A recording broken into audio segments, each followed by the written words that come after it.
곧 정년퇴직을 앞두고 있는 50대 직장인입니다. 제가 연금이라던가 노후 준비가 썩 잘 되어 있는 편이 아니라서 노후 생활비 마련에 고심이 많습니다. 욕심 같아서는 이번에 나온 퇴직금으로 상가에 투자하고 마치 월급처럼 안정적으로 월세를 받고 싶은데 제가 상가에 대해서는 잘 몰라서 망설여지고 있습니다. 저 같은 사람도 안정적으로 상가 투자를 할 수 있을지 우선 궁금하고 한다면 어디에 어떤 상가가 좋을까요? 라고 남겨주셨습니다. 네, 이번 사연은요, 노후 대비를 좀 하시고 싶어 하시는 퇴직을 앞두고 계신 분이십니다. 역시나 저희 솔루션을 내기 전에 사례 정리부터 해봐야겠죠, 이사님?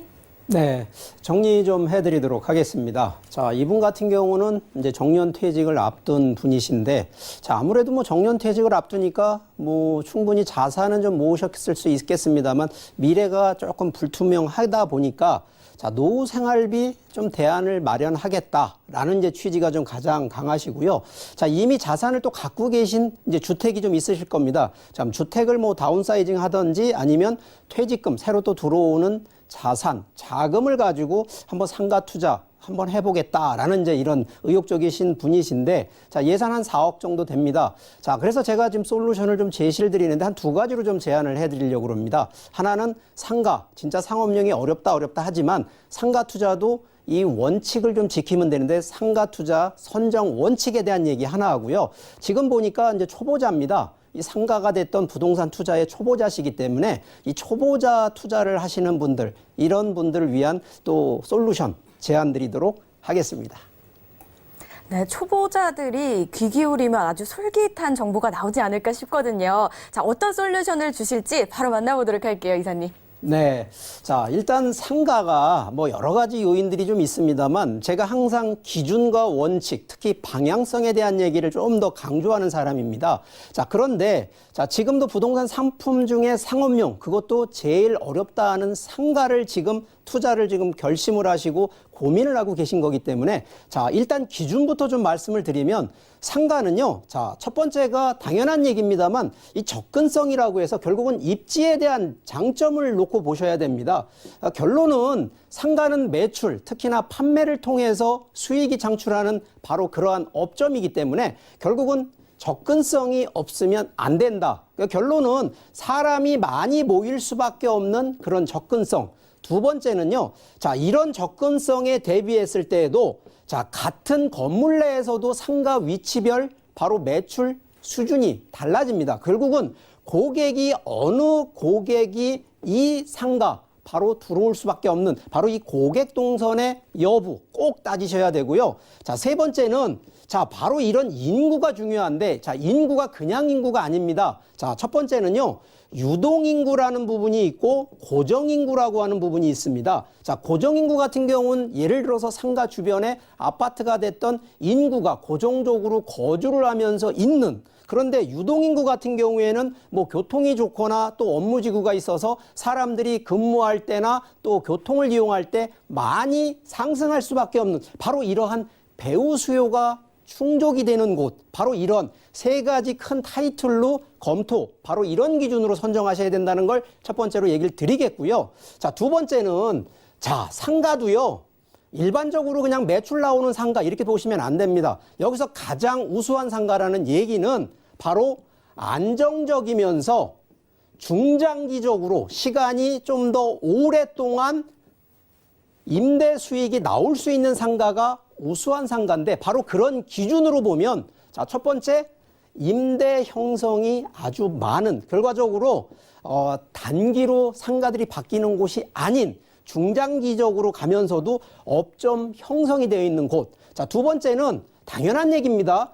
임대 수익이 그만큼 높고 매출이 많이 나오는 곳이 바로 우수한 상가 기준이다라는 점. 자, 세 번째는 바로 이러한 상권 형성이 돼야 됩니다. 최근에 우리가 옛날 신라 얘기하면 천년 상권 얘기하는데 자, 이제는 천년 상권 없습니다. 자, 결론은 상권이 만들어진다는 얘기는 인구가 얼만큼 많이 지금도 그렇지만 향후 몇 년 동안에 그 미래에 인구가 더 들어올 수 있는 바로 인구 기준으로 보셔야 된다는 점을 설명을 드리겠고요. 자, 여기서 선정 기준을 조금 더 세분화시켜 보면 최근에 이 업종, 자, 이 얘기 드리면 며칠 전인가 여기 서울의 그 강변 테크노밸리라고 테크노마트가 있습니다. 자, 여기요. 지금 어떤 뉴스가 나오냐? 자, 임대료 0원입니다. 보증금 뭐 200만 원 넣고 관리비 내면 얼마든지 와서 장사하세요라는, 심지어 그 정도까지 할 정도로 장사가 안 되는 바로 그런 업종들이 있는데 바로 이런 거 꼭 확인하셔야 되고요. 두 번째, 자, 이게 집심성이라고 하는 것이 뭐냐? 상가들이 모여서 같이 매출을 올릴 수 있는 바로 이런 상권으로 들어가셔야 된다는 얘기를 드리는 거고, 최근에 아시겠지만 워낙 뭐 자동차 많지 않습니까? 상가도요, 주차 공간 확보가 되지 않으면 필요가 없습니다. 그래서 주차 공간이 많이 확보가 돼 있는지 이 여부 꼭 따지셔야 되고요. 인구 얘기 꼭 얘기합니다. 배후 인구 최소 1000세대 이상, 이거는 고정인구 기준이긴 합니다만, 자, 유동인구까지 들어간다 그러면 뭐 역세권이나 교통이 좀 좋은 쪽으로 들어가셔야 된다는 기준을 얘기하고, 자, 마지막으로 좀 팁을 하나 더 드린다 그러면 꼭 사지 말아야 할 상가가 있습니다. 자, 이게 기준이 이게 꼭 정답이다라고 얘기를 하고 듣진 마시고요. 기준을 좀 어려움풋하게라도 익히고 가신다 그러면 충분히 실수를 하지 않는데, 첫 번째가 상가 업종이 너무 자주 바뀌는 거, 이거 문제 있다 말씀을 드리겠고요. 두 번째, 유동 고정 인구, 이게 적은 곳, 당연한 얘기입니다. 인구가 없으면 매출 일어나지 않습니다. 그러면 임대 수익도 떨어질 거고요. 뭐 위치상으로도 후미진 곳, 외진 곳, 이런 곳 상가 들어가시면 안 된다는 점, 그리고 인구가 점점점 현재가 아니라 미래의 인구가 떨어지는 지역 문제 있다, 이런 얘기 드리니까 기본적으로 상가 선정 기준을 좀 원칙적인 얘기를 제가 드렸습니다만, 자, 이런 부분에 소액으로 들어가면서도 좀 더 중장기적이면서 안정적으로 갈 수 있는 곳, 자, 지금 서울 거는 솔직히 가격대가 작은 게 없습니다. 한 4억 원 정도로 본다 그러면 신도시에 새롭게 만들어지면서도 인구가 들어가면서도 업종 변환이 덜 되면서 임차가 이미 또 안정적으로 맞춰진 이런 상가를 좀 제안 드리니까 이런 솔루션 좀 꼼꼼히 체크하신 다음에 슬기롭게 투자하시는 제안 드리도록 하겠습니다.